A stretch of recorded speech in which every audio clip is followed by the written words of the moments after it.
In just the past week, Interior Secretary Ken Salazar approved two major energy-related projects.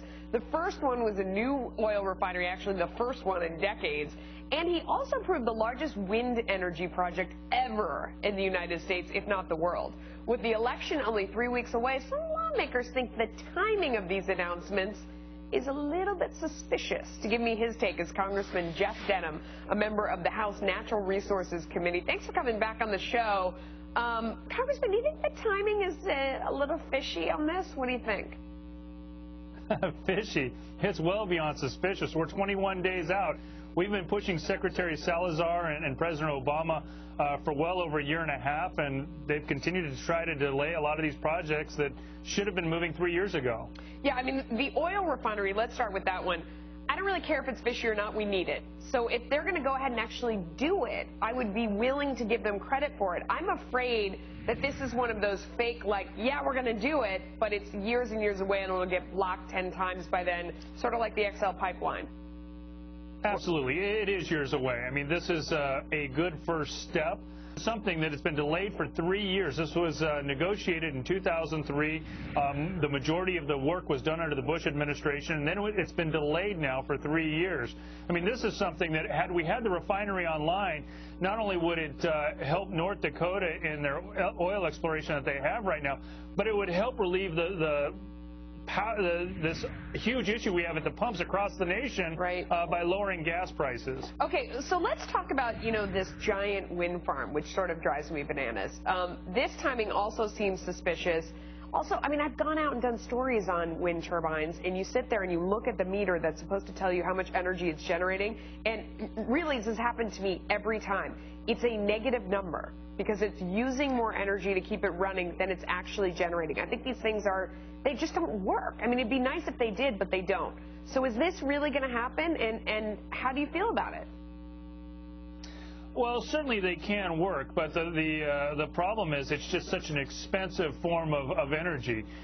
This is another one where if the president really wants to get it done, there are regulations that he could waive. The EPA regulations, the national EPA regulations, he could certainly waive those as they've done in other projects.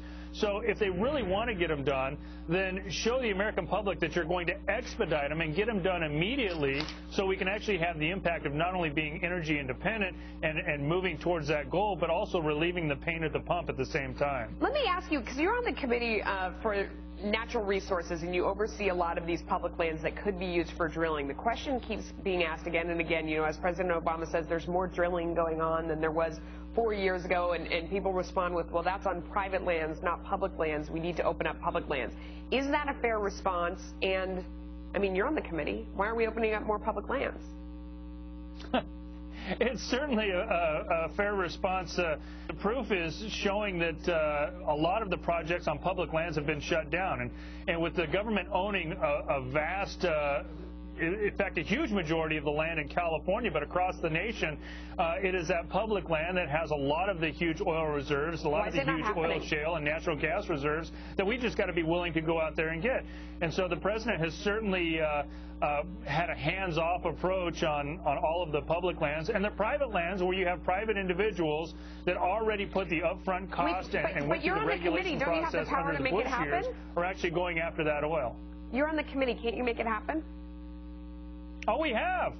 We've not only given the states' rights issues to be able to go after their oil in their states if they approve it, but we've also done a number of different bills to streamline the process and had conveyance bills, everything from the Keystone Pipeline to other pipeline issues where we can actually move oil and gas throughout the nation.